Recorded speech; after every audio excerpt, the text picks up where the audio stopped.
ക്രിസ്മസിന് ബീഫ് കറിയൊക്കെ ഉണ്ടാക്കി കഴിഞ്ഞപ്പോൾ അമ്മച്ചിക്കൊരാഗ്രഹം, കപ്പ വാങ്ങിയിട്ട് കുറേ നാളായില്ലേ, കുറച്ച് കപ്പ വാങ്ങിക്കൂടെ എന്ന്.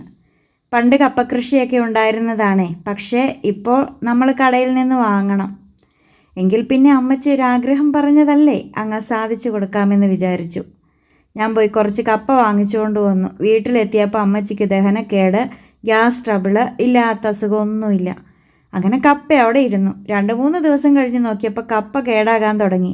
എങ്കിൽ പിന്നെ കുറച്ച് എടുത്ത് ചെണ്ടമുറിയും കപ്പ ഉണ്ടാക്കാമെന്ന് വിചാരിച്ചു. കപ്പ തൊലിയൊക്കെ നീക്കി വട്ടം മുറിച്ച് പുഴുങ്ങുന്നതിന് ചെണ്ടമുറിയും കപ്പ എന്നാട്ടോ നമ്മൾ പറയുക. അങ്ങനെ കപ്പ ക്ലീനാക്കി വെള്ളമൊഴിച്ച് കുറച്ച് മഞ്ഞൾപ്പൊടിയും ഉപ്പും ചേർത്ത് വേവാൻ വെച്ചു. മഞ്ഞൾപ്പൊടിയും ഉപ്പും കപ്പയിൽ വിഷാംശമൊക്കെ ഉള്ളതിനെ നീക്കം ചെയ്യാനാണ് കേട്ടോ.